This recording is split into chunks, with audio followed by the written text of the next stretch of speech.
stay, stay. When I move your body to the sky, love the way you shake it down, break it down, move the thing around.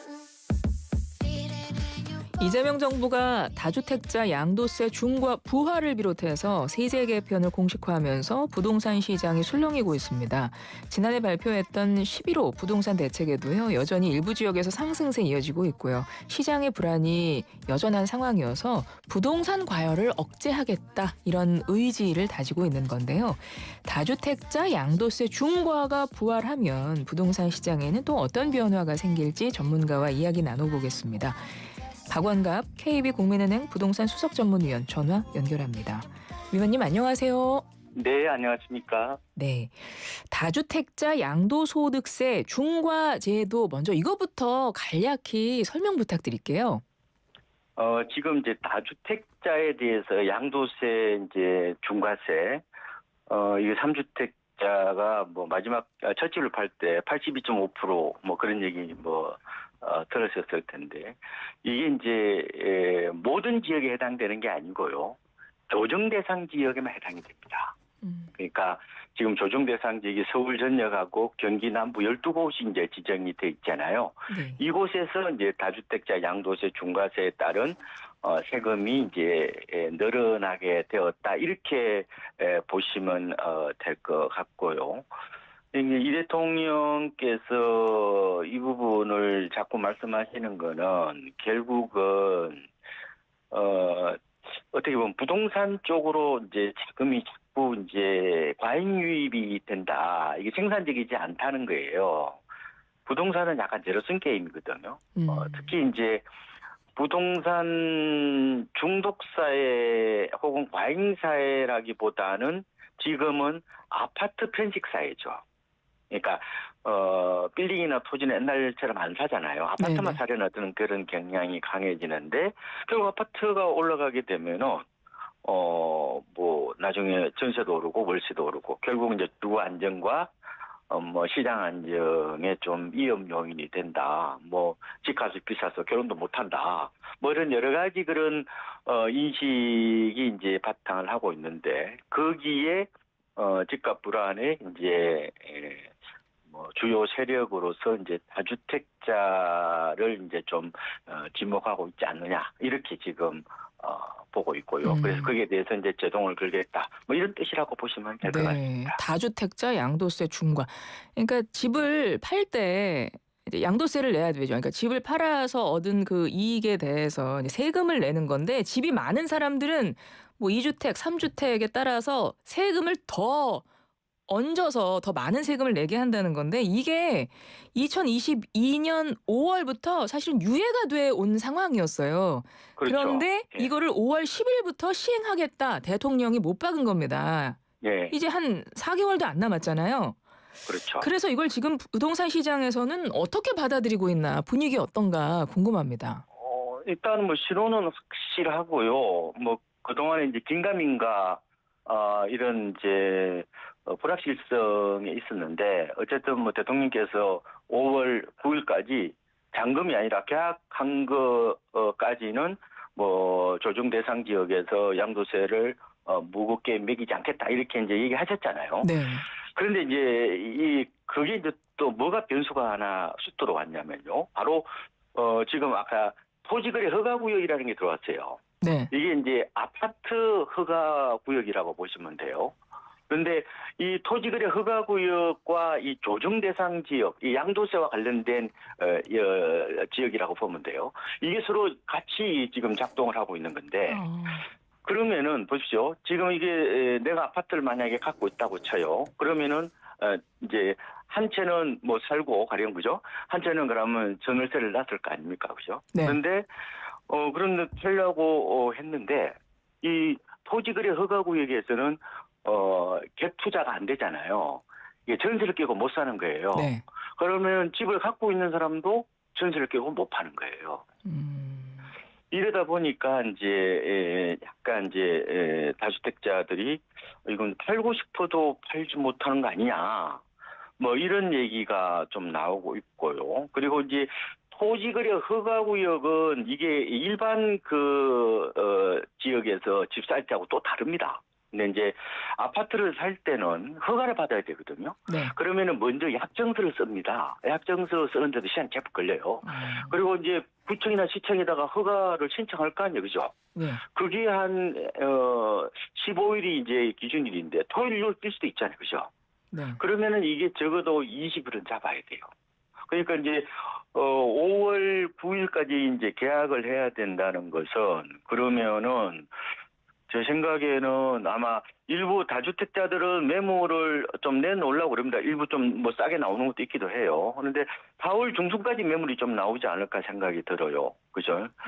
그래서 아마 그래도 뭐 못 파는 분들이 있을 거잖아요. 뭐 내놓는데 안 나오면 어떡해요, 그죠? 그렇죠. 그런 경우에는 아마 막판에 정려나 아마 부담보 정려로 좀 돌아서는 다주택자들이 있지 않을까 이런 생각을 해보고 있습니다. 그러니까 정부의 취지는 집값이 안 잡히고 계속 오르고 있고 그러니까 요거를 그러니까 집이 많은 사람들이 이제 계속 앞으로 갖고 있고 그러면 앞으로 집 하고 팔 때 세금을 많이 매길 거니까 그 전에 빨리 팔아라. 그러면 부동산에 이제 매물이 많이 나올 거니까 공급이 많이 되니까 집값 상승을 조금 줄일 것이다. 이제 이런 생각으로 이걸 지금 중과 제도를 이번에 이제 유예하지 않겠다. 그 목적인 건 맞아요? 그렇죠. 여러 가지 뭐 취지가 있죠. 그러니까 이제 법을 시행하기 앞서서 매물이 나올 거잖아요, 그죠? 그렇죠. 그러면은 지금 집값이 뭐 신고가를 뭐 경신하는 것도 많은데 일단은 오름세가 주춤할 수밖에 없어요. 그런데 이제 그 기간을 좀 이렇게 늘리는 것도 저는 나쁘지는 않을 것 같아요. 그러니까 목표는 확실하잖아요. 네. 그런데 수단은 좀 유연하게 써도 되지 않을까. 이제 조금 연장해도 저는 나쁘진 않을 것 같아요. 왜냐하면은 이 토지거래 허가제라는 이 변수가 있기 때문에 아까 말씀드린 대로 조금은 아마 실무진에서 이 부분에 대해서 좀 더 심도 있는 검토를 좀 해야 되지 않을까. 현장에 한번 가보고요. 그다음에 이 당사자들도 좀 얘기를 들어보고 약간 이게 경착륙보다 좀 연착륙으로 갈 수 있는 방안 이 부분을 이제 같이 고민을 해야 되지 않을까 뭐 이런 생각도 해보고 있습니다. 그럼 위원님은 지금 5월 10일부터 네. 다주택자 양도소득세 중과 이제 유예 끝내겠다. 요거를 당장 너무 빠르다는 거군요. 조금 더 시간을 달라. 이게 더 필요하다고 보시는 거네요? 그러니까 토지거래 허가위원만 아니었으면 별로 할 말이 없어요. 그죠? 근데 이건 정책적 판단이니까. 예. 그런데 이게 이제 토지거래 허가구역이 쑥 들어왔단 말이에요, 지금. 그래서 이 전세 끼고 월세 끼고 갖고 있는 다주택자들이 이게 팔면은 불법이에요. 네. 그렇잖아요. 그런 네네. 상황에서 그럼 어떻게 이걸 처분할 거냐.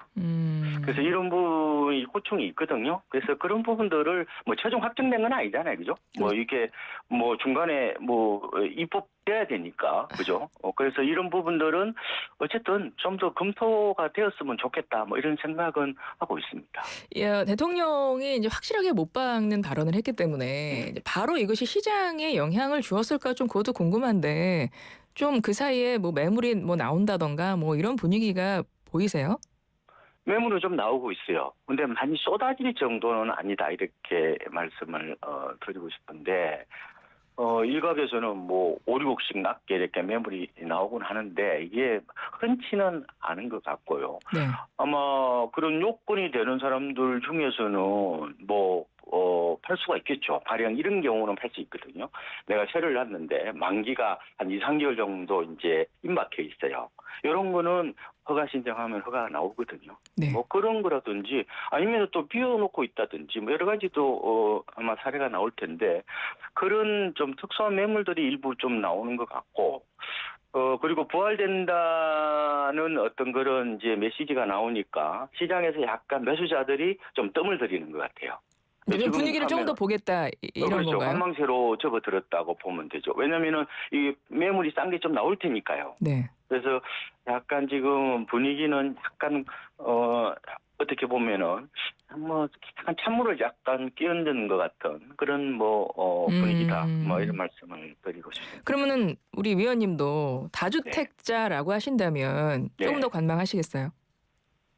제가 다주택자는 아니라서 그런데 이제 그거는 많이 판단을 하셔야 돼요, 그거는. 그런데 왜냐면 그동안에 또 팔 수 있는 분들은 많이 파셨기 때문에, 그죠? 이미 예, 하실 수 많이 있는 분들 파셨죠. 팔았기 우리나라에 지금 다주택자 비중이 조금씩 줄어요. 예. 그런데 많이는 그렇게 줄지는 않고 문제는 이제 그거겠죠. 내가 이제 사는 집과 이제 파는 집이 이른바 토지거래 허가구역과 조정 대상 지역의 안에 있을 경우에는 이게 임박한 거잖아요, 이게. 네, 그렇죠. 그런 경우는 고민을 좀 많이 하실 것 같고, 그렇지 않고 뭐 인천이라든지 아니면 경기 북부라든지 아니면 뭐 지역에 뭐 부산이나 대구 이런 데는 뭐 전혀 고민하는 분은 그렇게 많지는 않죠. 그러면 수도권이랑 달리 뭐 비수도권 시장 같은 데서는 시장 반응이 조금 다르게 보이나요? 그렇죠. 그동안 오랫동안 침체를 겪었지 않습니까? 예. 그리고 이제 정부가 이제 수도권하고 어떻게 보면 지역하고는 차별적으로 지금 정책적 대응을 하고 있잖아요. 뭐 미분양을 사준다든지 또 뭐 미분양 아파트를 사면은 뭐 양도세를 깎아준다, 여러 가지 그런 인센티브를 많이 이미 주어진 상태예요. 그래서 아마 제 생각에는 이번 대책들이 주로 수도권을 옥죄는 거예요. 그죠? 그래서 지방은 제 생각에 지역은 아마 약간 온기가 도는 양상일 텐데, 물론 미분양은 많아요. 그래서 한국 부동산은 실거래가를 보면은 지난 6월부터요 지방이 약간 플러스로 전환됐어요. 그래요? 그래서 강하지는 않지만 아마 서서히 뭐 온기 정도 아니면 숨통 정도는 예상하고 있고, 올해 아마 그렇게까지 나쁘지는 않을 겁니다. 좀 거래가 이루어지고 있다 이런 말씀이신 거죠? 예, 올해부터 입주 물량도 지역이 줄어요. 그렇군요. 그리고 이제 금리도 작년에 좀 낮아졌고, 그리고 지금 공기업들이 내려가잖아요. 네네. 부산 같은 경우는 또 해수부도 내려가고 그래서 지금 지역에서 좀 좋은 데가 주로 이제 울산이 선두주자고요. 뭐 조선이나 자동차 경기가 워낙 좋으니까. 그다음에 이제 부산 뭐 이런 데, 그다음에 진주 이런 데도 뭐 나쁘지 않고, 대구도 미분양의 무덤이라고 그랬는데 뭐 최근에 약간 뭐 수성구나 이런 쪽을 중심으로 뭐 소폭 반등 뭐 이런 조짐이 있는데, 아까 말씀드린 것처럼 강하지는 않고요. 광주라든지 뭐 제주도 이런 데는 또 여전히 약간 침체 국면이라서 지방이 이렇게 양극화되지는 않고요. 네. 약간 다극화. 동네별로 약간 다른 양상이 뭐 두드러진 특징이다, 이렇게 보시면 될 것 같습니다. 예.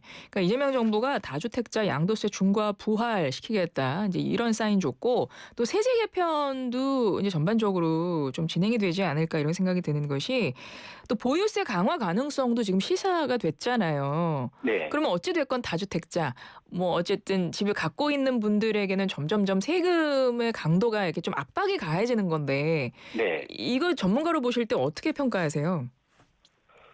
그거는 좀 정무적인 판단이긴 합니다. 그런데 뭐 세금이야 뭐 내는 사람 입장에서 돌리는 게 좋겠죠. 그런데 이제 제 생각에는 좀 이슈가 될 만한 게요, 지금 이 똘똘한 한 채 트렌드가 워낙 강하지 않습니까? 네. 그래서 이 부분에 대해서 제 생각에는 좀 손질을 할 가능성은 좀 있지 않을까, 이렇게 보고 있어요. 근데 집을 갖고 있는 사람 입장에서는 이제 다주택자들이 집을 많이 갖고 있으면 점점 세금 압박이 세지니까 똘똘한 한 채에 대한 게 더 강화되지 않을까 이런 생각이 드는데.